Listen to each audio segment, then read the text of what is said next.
Rodgers. That's caught. Randall Cobb into Chicago territory. Randall Cobb inside the 20-yard line. Randall Cobb is going to score.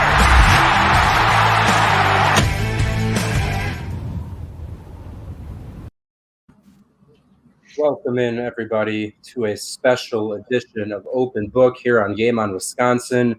Joined by the one and only Andy Herman, as always, here with Jen and Zach as well. But obviously, very excited. Andy, this is now your second time coming on the show. We really appreciate it and love having you on. So, how have you been doing? Obviously, you got Packers practice back, and I'm sure that's exciting to see. So how's it been in Green Bay for the last couple of weeks?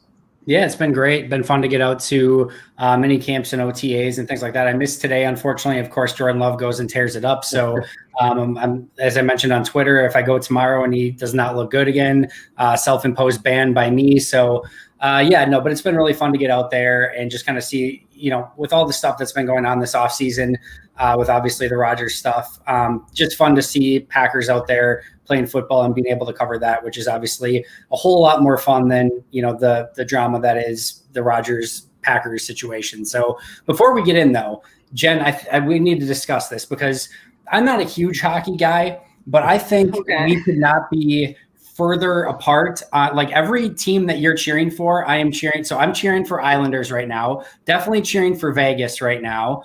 I don't know how you were. I was cheering for Carolina over Tampa. That obviously did not go well. And then I didn't really, I guess Montreal is who I was cheering for. It didn't really matter, but it seems like, and you're cheering for the Wild from time to time. Like you were cheering from time to time. That's my team. Yeah. And the Avalanche, like what is going on? These are the worst hockey teams. Yeah. Okay. So everybody always asks me this time of the year because I just get so heavily involved in playoff hockey that people start to forget who I actually cheer for. I am a Wild fan because I'm from Minnesota. There's no Wisconsin team, so no influence from my parents there. But yeah, I mean, I have a lot of personal beef with the Islanders. Just it's so petty, but it's a coworker that I had back when I lived in Green Bay who loves the Islanders, and he irritated me. So now I root hard against them. So, and I love Boston. I do love the Bruins. So I'm currently watching the game, very upset about what's happening right now. And Vegas, I just have issues with. I liked them for about half their inaugural season, and then I just kind of fell off that wagon. So I want the Avs to win that one. I did cheer for Montreal. I wanted them to win that one. And then I was kind of neutral. I was rooting more for the Lightning, but I would have been okay if the Hurricanes made it past. So we're okay on a couple, but you are currently the enemy as we record this. Andy is the enemy and supposedly the son of Lambeau LeBeau, which is something I didn't know. Small world. Andy, yeah, I wouldn't got that, so I guess that's possible. It's possible I have a father out there that I didn't know. So thanks, Dad. Yeah, Lambeau LeBeau, that is amazing. You have a great son. But I know we don't want to go too much into the Rodgers stuff because it's speculation, it's reports, it's anonymous, it's basically just out of our control, and talking about it isn't going to change much of that. But there has been at least, obviously him not coming to mandatory OTAs. As far as I've seen, no fines have been given out. Andy, do you know if that's something that would happen on the day of or maybe after he misses all 3 days, or do you think they waive those fines? I think that will be, as Matt LaFleur mentioned, something they keep in house. So a couple things, right? I don't think they have any interest in finding him right now as they're trying to get things sorted out. I don't think they're serving Aaron Rodgers papers in Hawaii saying, here's your $90,000 fine, please come pay. I don't think that's going to help mend too many fences. I also don't think Matt LaFleur and Brian Gutekunst and company want to say, hey, yep, nope, definitely not finding the guy, all the other 89 guys who are here that we, want to be here. So I don't think they can come out and say that they're not finding him either. So I think that's going to be something that's kept in house. I don't expect them to follow through with the fines unless there is some insane falling out at the end where he literally is like, I'm done. And then maybe they do go back and fine him and take the signing bonus stuff back. And hopefully it doesn't come to that. But as of right now, I think it's going to be pretty hush-hush on that. Can you go back after it's already happened and find somebody for something that's already happened? That's a great question. Frankly, I don't know. But if I had to guess, I would say that it's just something that's kind of pending out there. And again, I don't know 1,000,000%. That's probably more of what, we need to get Andrew Brandt on here to probably confirm. We've got the wrong Andrew on today, but I would assume that they could probably go back at some point, but don't quote me on it.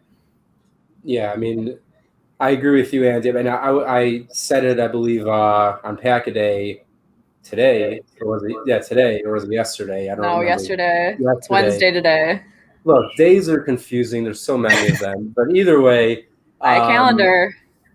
Calendar. Come on. That's what you have a phone for. But there's a calendar on your phone. Okay. Then just because you're a teacher, and real quick, we will give a round of applause for Jen. I'm not a teacher, but thank you. You are a wonderful teacher, and this, of all years, to be working in a school with children during this pandemic is amazing. So great work. And thank you, everybody. I would also like to, welcome a first-time viewer, Samuel Holman from Spokane, Washington. Zach would have been able to put a little dot in Washington, but he never bought his map. Just ask JJ from the UK, who's here almost every week. JJ, thank you for pulling through. I know the guy who doesn't have a calendar isn't giving me grief about this right now. Okay. You have a calendar, a physical calendar that's not on your phone. I do, right here in the kitchen. Literally, right over there. Probably right next to where the map is supposed to go. Exactly. No, other side of the wall. Like on the other side of this wall. Yeah. All right. Well, so Andy is in the mix here. We were supposed to buy, I was supposed to buy a map of the entire world that goes right here on the wall. And whenever we get a viewer from like the UK or like Ireland or something, which we do, there's some regulars here on Open Book where we get guys from across the world that pop in. We're supposed to put a little tag right there whenever they show up, just, so they feel a part of the show and everything. And that was like 6 months ago, I think. Yeah, it's solid 6 months, yeah. I just got lost in shipping is what happened. He ordered it on Amazon and just the shipping lost it. Yeah, so technically it's not my fault. It's their fault. Yeah, of course. Mm-hmm. Nothing is ever Zach's fault. But I tried to tell you guys. Gotta have a fall guy. So I guess moving, somewhat connected with the Rodgers situation, obviously, is going to be Jordan Love. And Andy, as you alluded to before, seems like he had quite the day today. Maybe at least reportedly the best day of practice he's maybe had in the NFL, at least the way Twitter's been talking about it. So, I mean, I know you weren't there, as you said, but what do you take from that as he grows in this offense, learns the offense more, and is also now throwing to the starting wide receivers and tight ends as opposed to backups a few weeks ago? Yeah, so today, and again, I wasn't there today, but I take the exact same thing away that I took away from the last 3 times I was there, and he struggled. And it sounds like today he was fantastic. This is a young quarterback that's going to go through ups and downs. And when you have bad days, again, obviously you would like to see him do better than struggle unequivocally, no questions asked. But when you are in a OTA/mini camp session and you've got, it's like 15 minutes of team drills and there's no pads on, and you're just working through some of the minutia of these practices, trying to get on the same page with guys, trying to figure out your footwork, trying to get through your reads, trying to do all these different things to try to judge a player good, bad, or indifferent in these quick 15-minute periods. It's tough enough to do that in a game when you're trying to figure out exactly what they're trying to do and whether they did it right or not. In practice, it's near impossible. And as I mentioned, I was on a couple different shows yesterday, and as I mentioned on there as well, if Jordan Love is up there specifically trying to work on his footwork, and then he's a quarter second off on his first read, and then by the time he gets to his second read, he's a half second, and then of course it's going to look like a crappy dump down.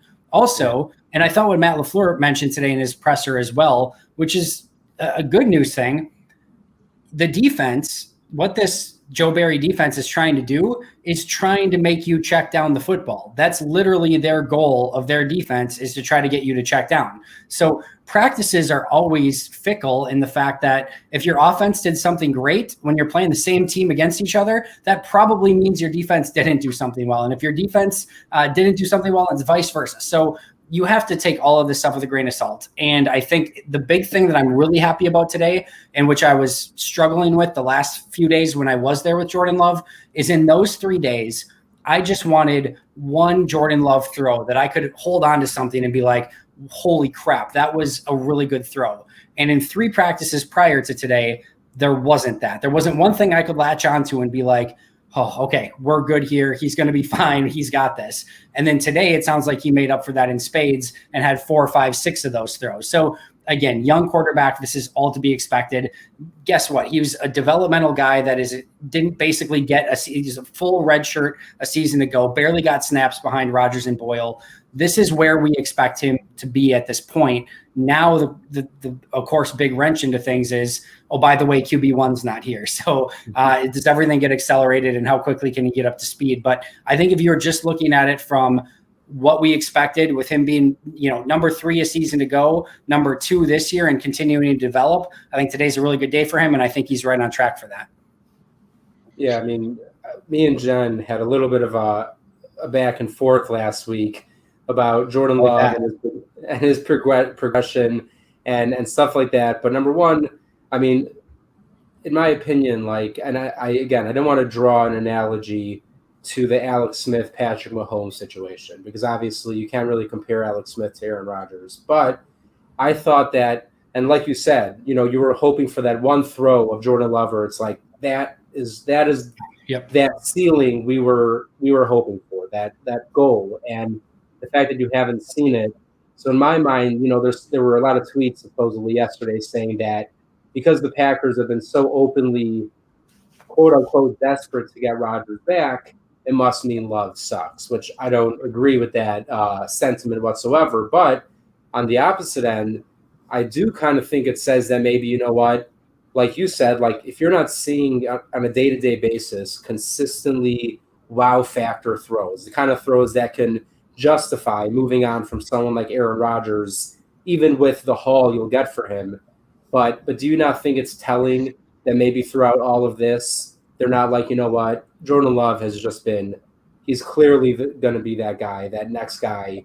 And we can, as much as it would suck, we can afford to move Rodgers, get 3 or 4 first-round picks, a couple of starters, and move from there. So that's kind of where we were going back and forth about it a little bit. Yeah, it's really it's a tough, obviously, discussion, and I could see both sides of it. So where I kind of believe, and there are kind of two different topics there. The first one in regards to trading him and what that means about Jordan Love. I'm more in the camp of, listen, if Jordan Love came in last year and he looked phenomenal, and Green Bay had any level of confidence that he's fully our guy, to me, in a way, this is a dream scenario if you're Green Bay, where yes, you had ideally won a Super Bowl with Rodgers a season ago, and then made the transition. But in a way, it's like Rodgers was the one that brought this up. He was the one who said, potentially, allegedly, I want out of Green Bay. If they feel amazing about Love, they're like, oh, you're not happy in Green Bay? Oh, I guess we're going to have to give in and trade you for a bunch of first-round picks while we've got a guy that we feel super, super confident in is going to be able to come in and do, pick up right where you left off. However, on the flip side of that, I don't believe that just because Jordan Love's not ready now to take on that mantle, that doesn't mean that he sucks or that he's terrible. It means that he was a developmental quarterback that's still developing, and he's not quite there yet. And I think even if he tore it up today at an Aaron Rodgers-esque level, that's 1 out of 4 practices that we've been at that he's shown that. And in 3 other ones, he struggled. He struggled mightily in those first 3 practices. And again, I have prefaced it in a million different ways on a million different shows. Take that for what it's worth. We can't judge that in its full entirety. And even when we get to training camp, I want to see him in an exhibition game. I want to see him in a regular season. I want to see semi-real football before I'm going to say. And even then, it's 3 preseason games of playing. I'm not going to jump to any conclusions at that point. So I do think there's a part of it where if they felt okay, what we saw in practice last year, you guys, this is legit the guy. I think maybe they do say, okay, we'll bite the bullet, we'll trade Aaron. But I don't think that it's that shocking that they're not willing to do that, because again, when he's the number 3 quarterback and barely gets scout team reps a season ago, how are you possibly supposed to know good, bad, or indifferent of where he's at that point? Yeah, that was basically my thoughts on it. Was just that if he was so good, I don't know how the Packers, business-wise, can turn down a handful of first-round picks / starting players. It just didn't seem very plausible to me.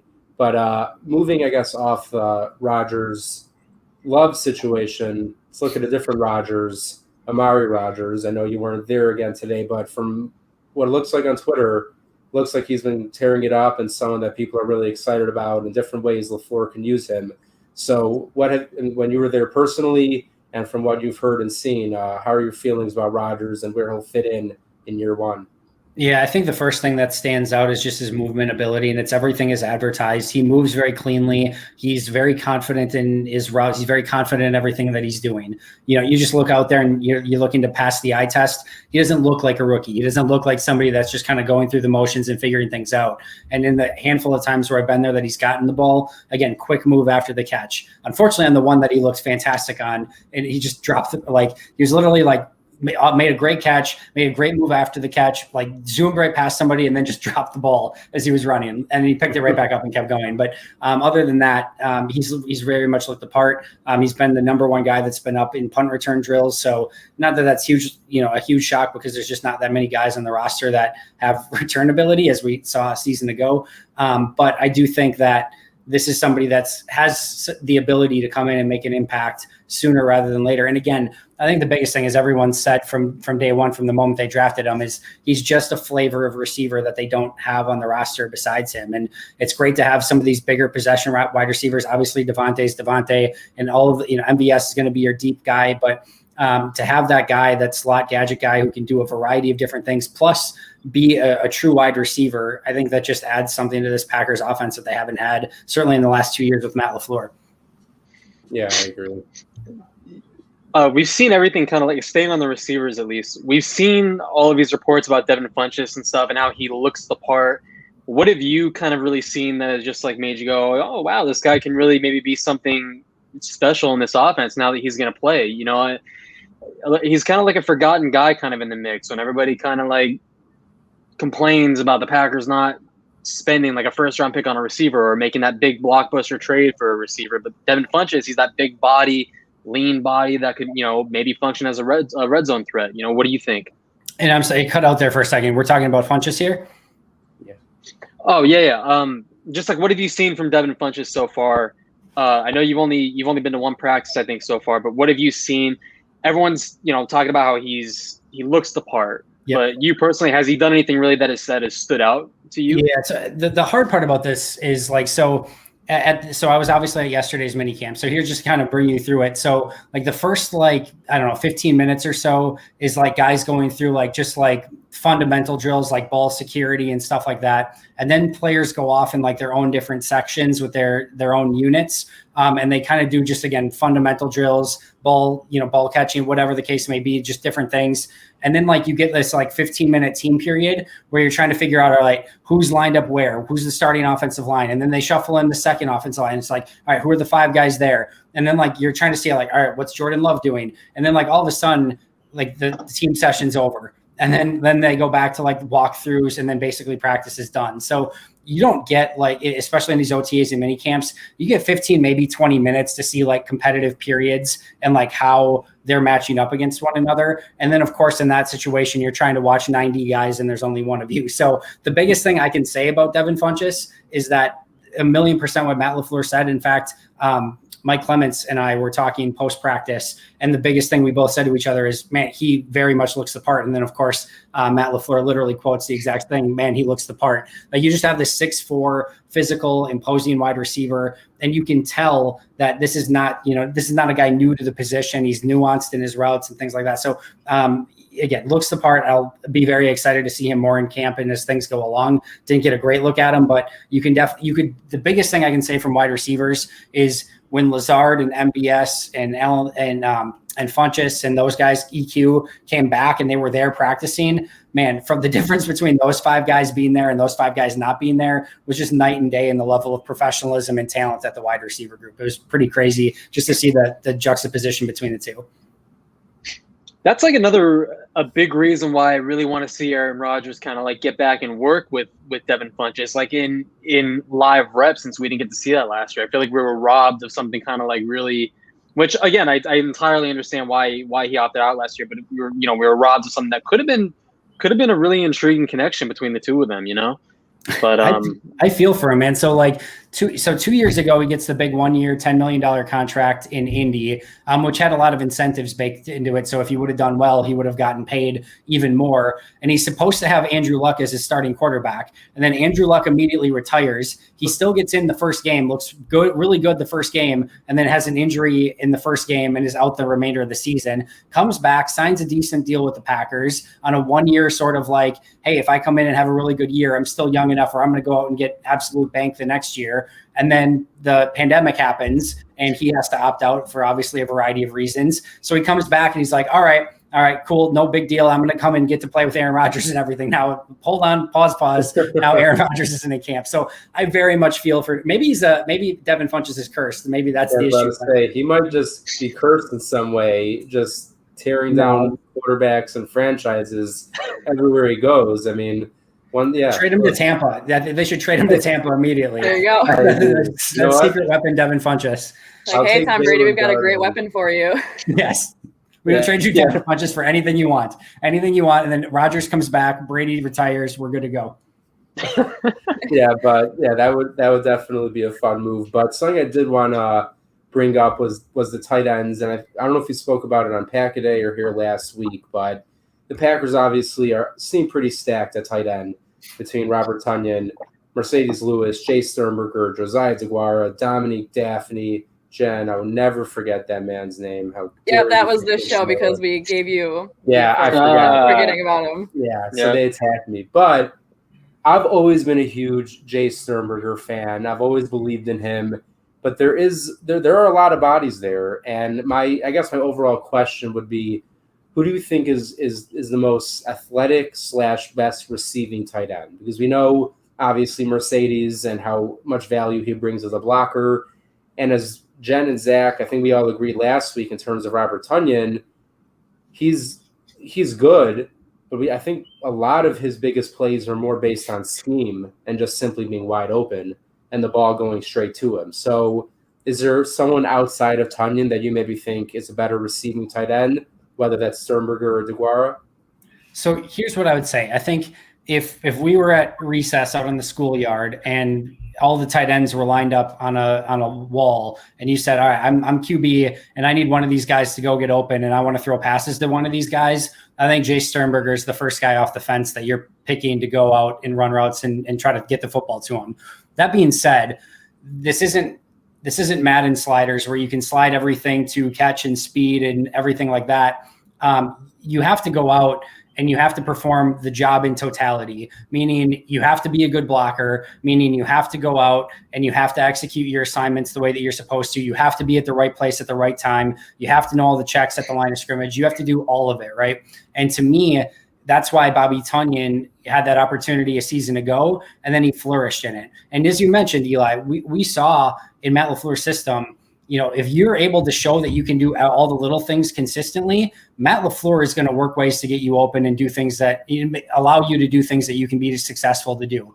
I don't think there's any question to any of us that if Jay Sternberger got some of those same throws that Robert Tonyan got in the flat, that he couldn't do the same sort of things, if not better. But in order to get yourself in that position, again, you have to do all the other stuff right that Tonyan did at a much higher level than Sternberger did a season ago. So I think for Jace, it's going to be all the little things that he just has to kind of round out in his game and become just a more nuanced all-around player, and especially as a blocker, because what you don't want, and especially in Matt LaFleur's system, is you don't want a player coming out on the field and the other team going, oh, it's a pass. Like we know what's coming now. Like Matt LaFleur is going to run anything at any time. And if you aren't capable as a blocker, you can't do one aspect of the offense, or when you're in there, it's a tell that you're doing one thing. It's going to be tough to get you out on the field. So I do think that this is a very important offseason for Jace. We know that tight ends take longer to develop in the NFL. And I think that's very much worth monitoring here as we kind of look at Jace in year 3. And he's been snake bitten with injury issues as well at kind of the most inopportune times. So I'm still hopeful for Jace, but I do think that this is a very important offseason for him as well. Yeah, obviously, if you're going to wear 87, you got to play well. Oh, God. I'm saying, I'm rooting for him because, we're in a special number. So I decided this week, it was so many, I thought every week for the last month, if I put up a Rodgers jersey, he'll sign.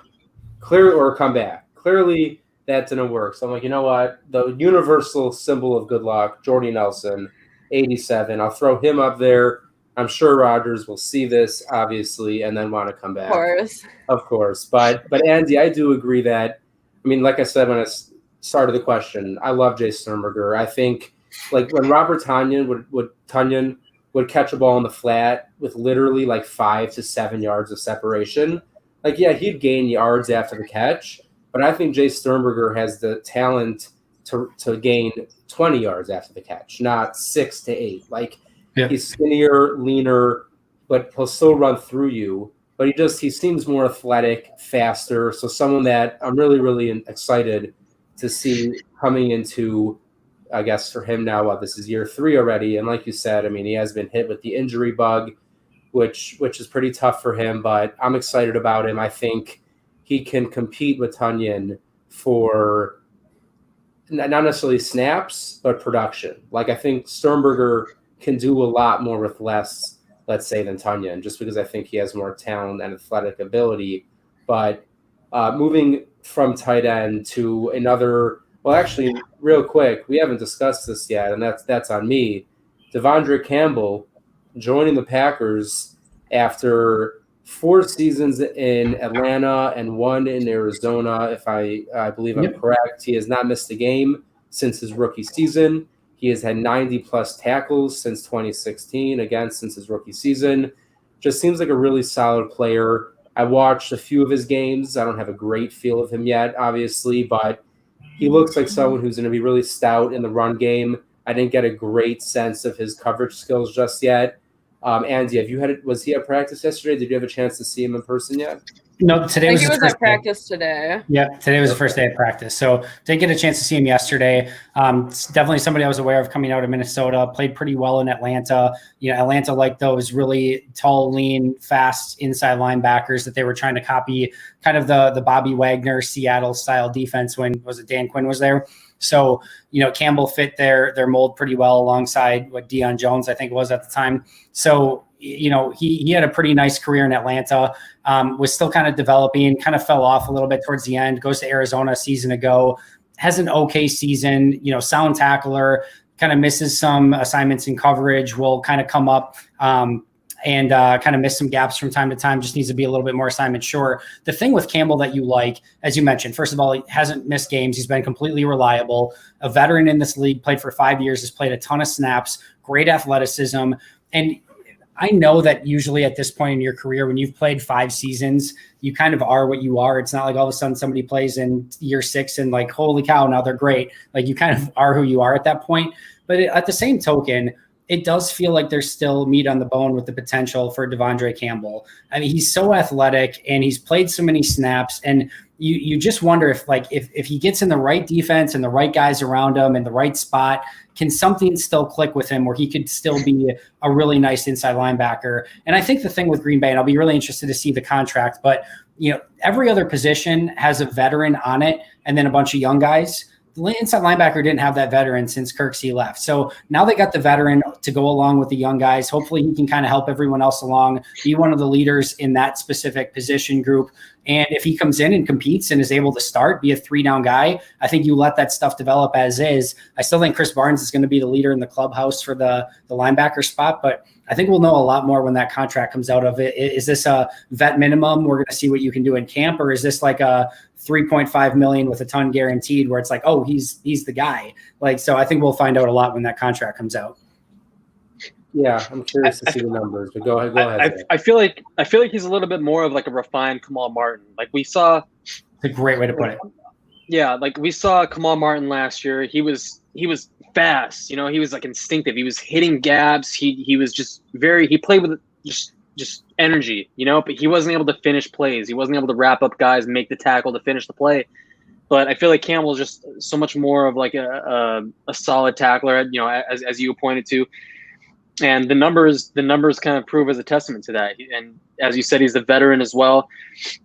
I can't remember who it was that said it today, but he gives the Packers just that different dynamic that they don't have at the middle linebacker position. You know, him and Chris Barnes, they have different arsenals. Him and Kamal Martin have different arsenals. And I know Ty Summers was getting at OTAs, at least he was getting reps ahead of Kamal Martin. I don't know if that's changed or not since then. You could probably attest to that. But yeah, I was really a big fan of the signing. I don't know what capacity he's going to aid this defense, but I mean, having him in that room, just that veteran, as you guys have mentioned, that's huge. No, I totally agree. And I think he does bring a different flavor to that inside linebacker group. And again, I think it's going to be a lot of competition. And what I would love, Zach, is I would love if we could take AJ Hawk and Kamal Martin and just combine them into one super linebacker, because AJ Hawk was always a little bit too hesitant and Kamal Martin was always a little bit too, I'm just going straight downhill. And if something's there, I'm going to hit it. And if not, I'm going to run 20 yards past the play, but I don't care. I'm running through that gap. Like if they could just combine the ruthless aggression of a Kamal Martin with like I'm just going to chill back a little bit, make sure we don't allow any big plays of AJ Hawk, and just like you got Luke Kuechly waiting to happen if we could combine those two somehow. That's perfect. That's like a perfect combination. Comparison. Yeah, that is a great comparison. And, maybe we'll have some fun, see Kamal Martin's helmet come off every other play. There you go. Or if they're polar opposites, maybe Kamal Martin can't get his helmet off. Like it's just stuck on there. Like he's just walking around with it at all times because it doesn't come off. Yeah. They're bizarre. Nights in a helmet. That's what I've read. But, it's a little bit funny that kind of like going into last year, the middle linebacker position for the Packers was probably the biggest unknown, probably the biggest weakness, and a lot of concern. And you look a year later, and Chris Barnes comes out of nowhere. I think all of us are pretty excited about him in general and where he can go. I think we all think Kamal Martin has potential to become a good linebacker in this league. I really like him. I think he almost is like a safety hybrid kind of linebacker, as that lean speed kind of thing. And now you add Devondre Campbell, where you do get that veteran kind of like Kirksey. But I see Campbell more just sturdier. Like no one's going to run over him. Once he gets his arms around you, you're going down. Like he's a big guy. He's a strong guy. And that's something I think they needed, because I think Martin is leaner and maybe sometimes you'll rip through his arm tackles, and Chris Barnes maybe a little bit slower to the ball, still a little inexperienced. So Campbell kind of is the perfect mixture to help both of those guys progress and move forward. But in that room, I mean, we all know, look, this is at least the case for Mike Pettin. We'll see about Joe Barry, but it seems like this star, quote unquote, star position is going to be a big point of emphasis for the Packers this year. So Jen, how about you kick us off, and who you think would make sense in that position where, you have one linebacker, let's say it's Chris Barnes, and who's going to line up next to him to cover a tight end, a running back, slot receiver, something like that?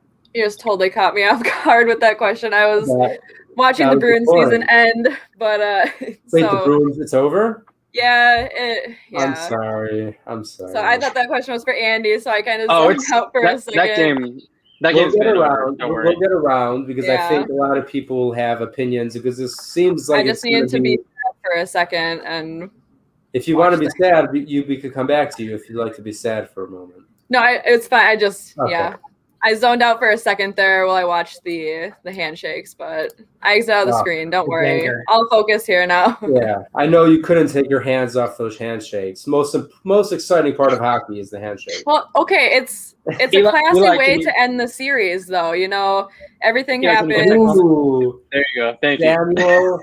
Thank you for getting involved in the chat.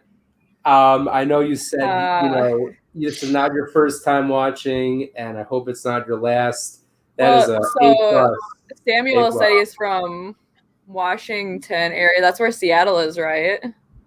I'm not good with, Zach had that map. So, he's getting a fresh hockey team this year. Maybe he'll get into the Kraken. There you go. Jen a map too, I think. Yeah, Zach reroute that map over to Jen, I think. Yeah. Good idea. Jen, this is your responsibility now. See, Jen, I don't have a room. Should I just instead of this, just get a map behind me? Yeah, that's perfect. Well, a school one from a classroom. I'll just go shift blame to Jen, because Zach was too lazy to buy a map for 6 months. That just seems wrong. Yeah, I wasn't even on the lazy. show. I was just a viewer when this was your responsibility, Zach. You get a globe. You can get a globe, and you can have it as a prop. Ooh. And all the pins in the I have a globe. globe in my room. But Globes are fun to Getting spin. closer. I just like staring at them going in circles. But more importantly than and globes, now, and yeah, math- now I've yeah. So, Jen, who do you think can step into that star role basically from day one and be the best complement to whether it's Chris Barnes, Devondre Campbell, Kamal Martin, whoever that may be? just like who I want to stand out in that role. Yeah, who do you see as that safety hybrid linebacker? Not to hurt Zach's feeling, but essentially the Raven Green role.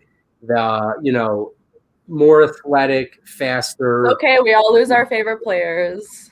Yeah, well, but Jen, so yeah, who do you? I mean, you have guys like Will Redmond still around. You also have rookies like maybe Shamar Jean Charles. You have Henry Black and Vernon Scott. I mean, a number of options, but who do you think maybe could fit into that role well? Yeah, I mean, not something I put a ton of thought into, but I do really like the flashes of Henry Black that I've seen. I know he had a couple standout plays last year where, he was there and then obviously he wasn't. So he's somebody who I would love to kind of see step into that role because the flashes we've seen of him were extremely impressive. And I'm hoping that we can just kind of do something with the middle of the field like that. So Henry Black is somebody I'm going to definitely keep my eyes on because he's one of the guys who – the little bit that we got to see of him, I was very impressed, and obviously it stuck with me even though it was very minimal contribution. It was his time on the field compared to what he did when he was on the field. I think it was a good balance, so I'm hoping to kind of see him maybe earn more minutes in the games. Yeah, no, I hear that. I liked seeing what I saw of him last year, and it seems like, there's just so many different options to choose from. So let's all, I guess, throw one out there. Andy, who do you think right now would be perfect, best suited to fit that star position that Joe Barry seems to covet pretty highly? Yeah, I think, just how they've lined up so far, Adrian Amos has been a lot, at that, hybrid linebacker position next to Chris Barnes there. And then Shannon Sullivan's been playing a ton in the slot, and you've had Will Redmond and Darnell Savage at safety. That seems to be their go-to so far. So, what I want is probably fairly irrelevant, but that seems to be what they've kind of been going with so far. And I think things can change. And I think you could see a lot of people rotate in a lot of these different spots. And I think when you have versatility with guys like Darnell Savage, Shannon Sullivan, Adrian Amos, Vernon Scott's got some versatility. You've got quite a few guys who can play different positions. We saw Jair play some inside yesterday when I was there. So I think they've got a lot of unique pieces, and I think it's going to be very beneficial for Joe Barry. Yeah, real quick, Zach, I also want to get your opinion on who would be playing there, but just because I know I'll forget my point if I go to you first. But so Will Redmond lining up at safety next to Savage, that's something that at least I haven't read or seen before.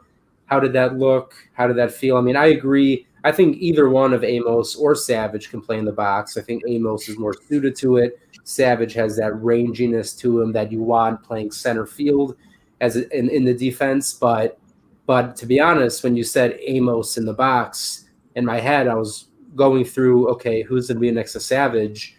Kind of threw me off with Will Redmond there. So have you seen anything out of him that makes you believe he will be maybe not a starting safety, but out there a lot at the safety position? Or was that just how they maybe went for the day? Yeah, I think when you start off in these OTAs and mini camps, a lot of times you go with some of your, a little bit more established players as you're trying to just kind of get concepts in and kind of get through some of your installs and things like that. So I wouldn't read far, that much into it. I think they're going to probably experiment a lot more in training camp with different players, trying different positions. And I do think, Will Redmond being a little bit more of a veteran probably slides in there during this time to kind of get through some of that stuff. But at the same token, remember that this Joe Barry defense wants to play a lot of two high safeties. So, you're responsible for one half of the field, and this isn't exactly obviously they're going to play cover 3, cover 4. They're going to do a variety of things, but this is a situation where I think Will Redmond could be fine in that situation. I'm not saying that Will Redmond's going to come in and be a Pro Bowler, right? But in some defenses, you just need a Charlie Pepper to get by at that spot if you're playing some cover 2, right? Like if you've got a Nick Collins next to you, and if you've got a Charles Woodson inside, and I'm not saying Green Bay has that, but you've got enough playmakers on defense. Sometimes a Charlie Pepper back just covering one half of the field as a deep safety isn't the worst thing in the world. If they can play it and they can do what you ask them to do, you don't need to be the guy that's picking off 8 passes. You just got to make sure you're not giving up big plays. So whether or not Will Redmond can do that, I think people's mileage may vary a little bit with what they think, Green Bay can get out of him. But, so far what I've seen out of him, no big plays allowed, no completions allowed that I can remember. So it is what it is. I think, again, Green Bay will try some different combinations as training camp goes on, but we'll see what happens. Yeah. And Zach, how about you? Who do you think or who do you think / want to be playing most in that role? Personally, we know how versatile Adrian Amos is. So if it's something they're experimenting with, it's obviously something that they're, possibly maybe slowly buying into. But I wouldn't mind. This is something that I speculated like earlier in the spring was that Darnell Savage would possibly come down there, and then Adrian Amos and Will Redmond will be your 2 high safeties. So I think they open the season. The beauty of this whole thing is that there's just so many different options. Between Kevin Kings and Eric Stokes, you're like 2 pure boundary cornerbacks. You could possibly even bring Jair Alexander into the slot, which, Andy, I believe you just said that was something they did in minicamp. Yeah, he's played well in the slot. And to your point, Zach, how often does Matt LaFleur, especially on the offensive line, be saying, like, I want to get my best guys out on the field, right? To me, I think defensive back is going to be the position that you're going to hear that a lot this year. And if Eric Stokes proves that he can play, I think, position be damned. I think they're going to want to say, we want Stokes, Jair, and Kevin King, or whatever the case may be, or maybe it's Stokes, Jair, and Sullivan. Who knows? But we want our best defensive backs out on the field, especially. Base defense. They're going to do a million different things on first and second down and normal down and distances, and they're going to try to do different things. But what you care about is third down, obvious passing situations. Who do you have on the field that can make big plays, get stops, break up passes, and make sure that you're getting off the field? And at the end of the day, you want your guys that can freaking cover. And I think if that ends up being Stokes and Jair and King, Stokes, whoever that may be, very much like the offensive line, I think they're going to get their best guys out on the field. Yeah, I think by the end of the year, as far as the slot position goes, we're going to be having a lot of conversations about Shamar Jean-Charles and how he kind of stepped into that position. I think to start the year, it's going to be Chandon Sullivan. They're going to rock with the veteran. They're going to roll with the guy that's been there for a couple of years. He knows what he's doing. They trust him. But I think at some point throughout the year, Shamar Jean-Charles, he's going to be getting a healthy dosage of snaps. He's going to slowly kind of step into that role right there for Joe Barry. And that's just kind of where the perimeter situation gets so interesting. Like I said, there's Kevin King, Eric Stokes, Jair Alexander, where he played so well last year. There's just like a million different options that they can just experiment with. That's like, I'm so excited to watch that unfold later this summer. I'm going to talk about Shamar Jean-Charles just for a second. So I go back and I obviously watch a ton of tape on all of these rookies when they come out. I watch Shamar Jean-Charles. There isn't a thing that I can take away that I'm like, all right, I really like what he's doing here. There's not like a thing that I can like latch onto and be like, I really like this. And at the same token, I really like him. And especially when you watch him in person even more, like just how he covers and how he figures out ways to break up pass. Like he had a one-on-one with Amari Rodgers that he won on a slant route, completely broke up the pass. Like there's just something there. And there's sometimes where like when you're looking for a specific thing or trait on tape, sometimes it's really hard to define. And then there's a ton of value. And this is why scouts go out and they watch people in person, because sometimes the tape lies. As much as weird as that sounds, there can be situations and times where you go and you watch the tape and you go watch Shamar Jean-Charles' highlight reel, and it's littered with pass breakups and crazy stuff like that. But you watch him on like all 22 and you go through it and you're like, there's nothing here. Like he's not fast enough. He's not strong enough. He's not big enough. He doesn't have any of it.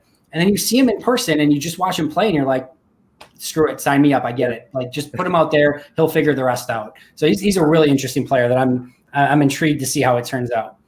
Yeah, I'm excited you both brought him up because he was one of my favorite draft picks, honestly, of the entire draft. I think, like you said, maybe nothing jumps off the screen at you right away, but there's something about I just find his physical style of play, his intensity, something that's, number one, different and needed in the Packers defense / secondary, but also I like Zach said, it would not surprise me one bit if Shamar Jean-Charles ends up playing a lot more as a rookie than maybe people thought either today in June or a couple months ago back in April. But Jen, it looked like you had something to say about Shamar Jean-Charles. Oh, no, it wasn't about him. I was just kind of going to jump into the next question. Oh, okay, go for it. No, I was just going to kind of ask, kind of in regards to those surprising players, just kind of wanted to ask, I know you've only had like a small sample size of these guys on the field, but what are some things that have kind of maybe stuck out to you, maybe some surprise studs, or maybe players that who maybe aren't performing the way you thought they would this early in the season? So I just kind of want to know kind of some of those things you're seeing at practice that are really standing out to you. Yeah, I mean, Shamar Jean-Charles is one, and just on how he was kind of playing and just like, again, how he's kind of handling himself.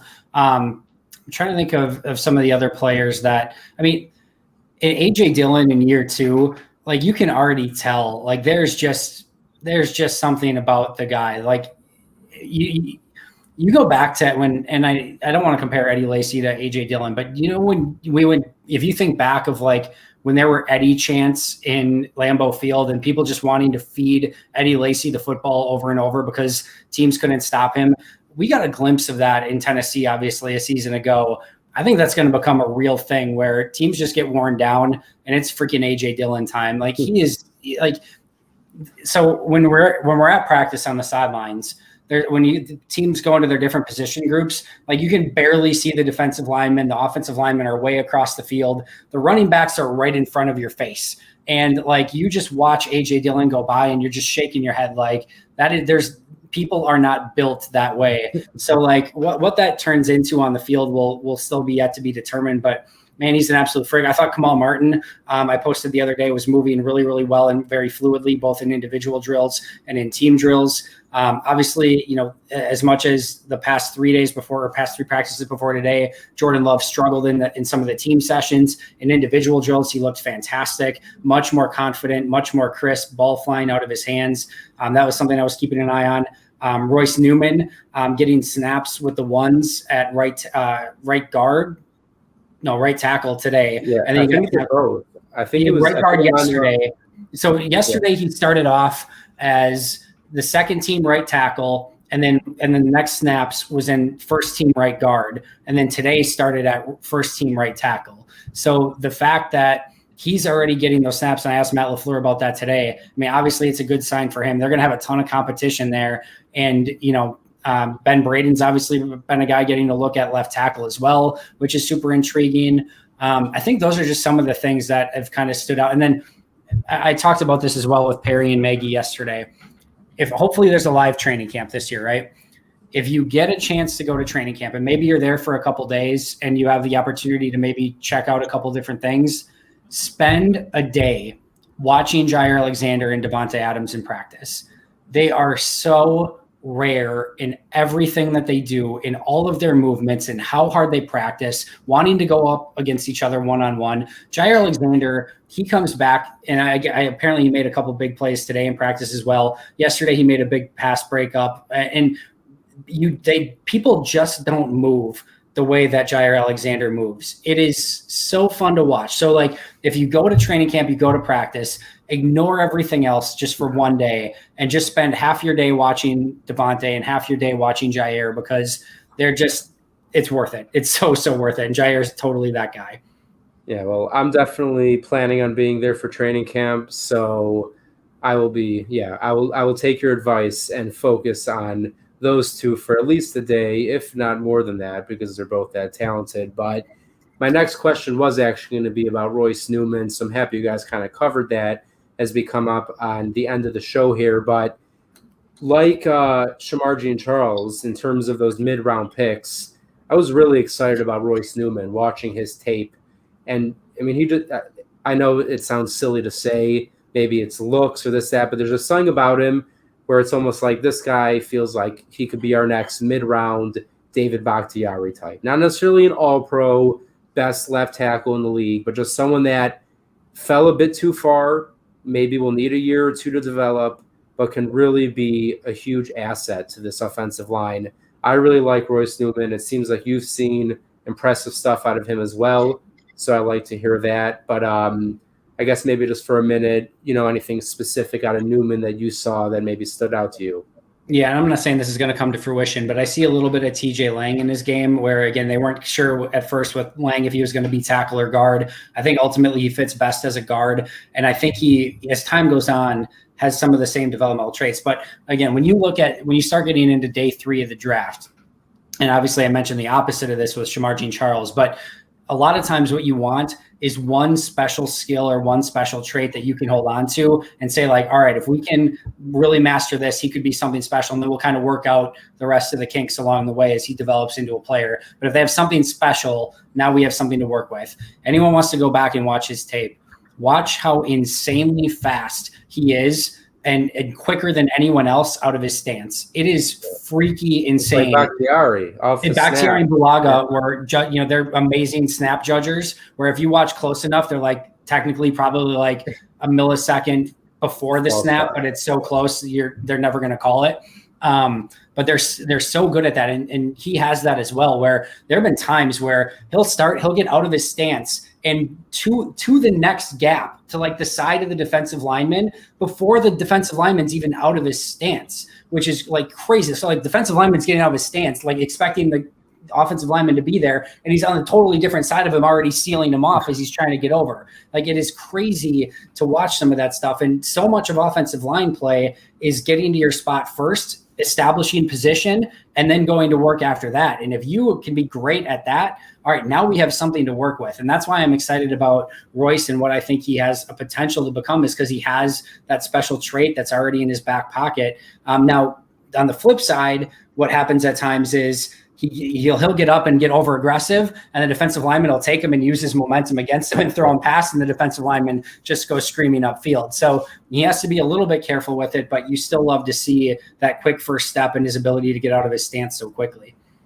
Yeah, for a tackle, assuming, that's probably where he ends up, that's so huge. I mean, somewhere in my embarrassingly large collection of Packers clips and videos, I have a reel of David Bakhtiari getting off the line where it's like, you can't tell if it's a false start. Like, he is so immediate. The moment, the millisecond the ball is being moved, it's not even off the ground yet.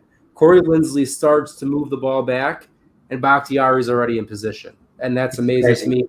I agree. Royce Newman showed, especially for a man of that size, tremendous speed and the ability to get out of his break really quickly. But, as we reach the end of the show, first off, obviously, Andy, thank you for giving all that great insight on Packers practices, stuff that we haven't been able to see as us, regular civilians, I had to go back to be one of those regular civilians today, and I'm like, man, this is not as fun. Like, I need to get. Yeah. I'll be back there tomorrow, but like, it brought me all back, because here I'm like, just like everyone else, living on everyone else's tweets of like, all right, Devin Funchess is down. All right, get back up. All right, Devin Funchess is back up. All right, nope, he's back down. All right, get back. Living vicariously through Schneidman and Wes and all those guys. So. Yeah, so one of us. Like all of us on our lunch breaks at work. One of us. Absolutely. I mean, Andy, we've had a very heated Wolf of Wall Street back and forth. Jen decided to buy the DVD. It was okay. I hope it's good though, because it was on sale in like the $5 bin. So I hope it's one of the best movies ever. Okay, I'm just saying it was in the $5 bin, so I hope it's as good as you guys are making it sound, considering how much time I'm gonna have to invest into this movie. Probably it's like 8 years old. Yeah, that too, and because it's 8 years old. I'm shocked you even found a DVD. The last time I found a DVD, it was like at Hollywood Video in 2004. I'm weird. I like to buy physical copies of things. I don't. Yeah, like your 30 copies of Miracle. Why don't you pull one out for us right now? I only have one, and it's in my room. I know I don't have it sitting, but I'm probably gonna have to watch it because hockey is making me sad lately. But yeah, so watch more hockey. That makes sense. But yeah, real quick, hey Jen, do you have all your DVDs next to your rotary phone?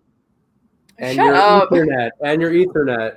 Okay, there's nothing wrong with Ethernet. First of all, I don't know why this keeps coming up. It's shocking that your quality of videos that well on AOL still. Like, it's really impressive that you're coming through that clearly. I actually, what's funny is I have a webcam, and today I realized I never took the film off of it. So wow.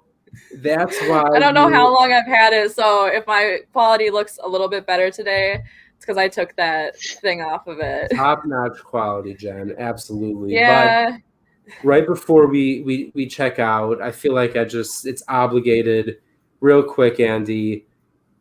Yes or no, kind of, or whatever. But week 1, who do you see taking snaps? Oh my God! Look, you gotta ask. I've been asked It this. doesn't have to be a whole conversation. It's more of a. It turns into like a 20-minute conversation. Well, I've been asked this. Sort of love. I've been asked this seemingly 1,000 times now, and I've had the same answer every time. I'm 65% sure Aaron Rodgers will be the starting quarterback week 1, and I have 0% confidence in that answer. So that's where I'm at right now. At least he's honest. Yeah, look, 65 times 0 is still 65, so I'll take it. That's not true. That's not a real thing. Yeah, that literally is not true. I told you guys I'm not good at math, and you attacked me. Unbelievable. But it's like the basic math thing that you need to know. Is what? Is that anything times 0 is 0?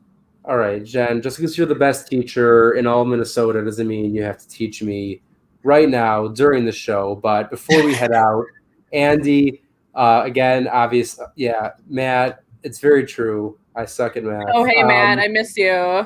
Yeah, Jen wants to trade me back for you. Jen hates it that I'm on the show with Dan now, but we could get into that in a little bit. But well, talk to the boss. He's right there. Hey, yeah. Matt said he was holding out. He demanded a trade. He's like, I can't. He's like, Jen's hockey takes are driving me insane. Okay, it's Dan too, though. Dan and I talk hockey together. That's why Matt needed out. That's why Matt needed out. Matt's like, I need to go to a different the truth comes out, Matt. We're gonna have a conversation later. Yeah, Matt. So I folded, and I'm like, all right, Matt, it's fine. I know you want to go to a different team, so I traded him, and then I got you Eli in return. So it's not such a bad trade. Trade value, not great. Wow. All right. He doesn't know when we record. It'll be like a Thursday. He'll be like, "Are we recording tomorrow?" Okay, that's because it's every other week. He doesn't have a calendar. We have a calendar. We have a Pack-A-Day calendar on Google Docs, and I do look at that. You should probably look at.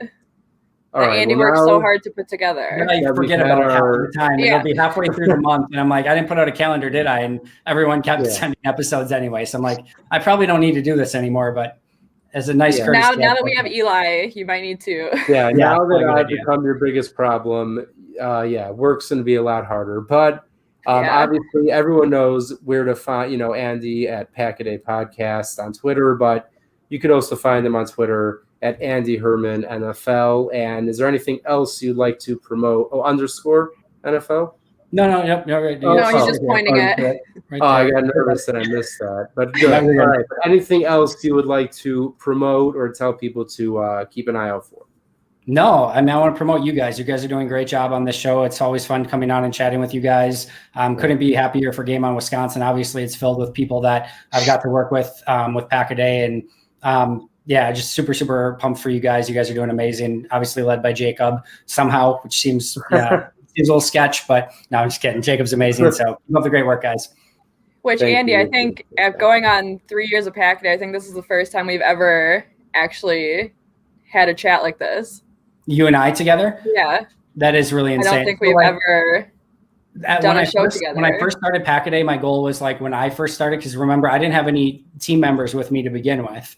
So I don't even know if that's true anymore, but there were at least days where I had set aside where I didn't have any guests. So I went through like a lot of special guests, but my goal was to have every member of the team on with me so like we could get to chat and obviously get to know each other better. And then of course, like life happens and the season starts and everything gets super crazy and it never ended up happening, but we'll definitely have to do a Pack-A-Day together soon. Yeah. I mean, we communicate enough. It was just kind of funny to think about 3 years. And it's like, this is the first time we've actually had a conversation. People talk to me all the time. Like it's obviously we're a very close knit group at Pack and everything, but like at the same token, like you guys, like people think like that I've done something like you guys get me like a finished amazing episode at like 10 p.m. every night and I upload it. Like I am barely a cog in the wheel and you guys are crushing it every time. You're So the foundation though. Yeah, you're our Podfather. I appreciate it. I know this is not a word, or maybe it is, but I'm going to say the spindle. Is that the middle finger of the wheel spindle? on a bike? Yeah, what's a spindle? It sounds like a Isn't fun that like word. a sewing reference? I don't know. We're not talking about sewing. That's absurd. But before we head out, again, Andy, thank you so much. Follow Game On Wisconsin at Game On WI. You can see here at the bottom of the screen. Make sure to subscribe to the YouTube page at Game On Wisconsin. You can find Jen at BigMac_4 on Twitter, and you can find Zach at It's Zachariah J, and myself at BookofEli_NFL.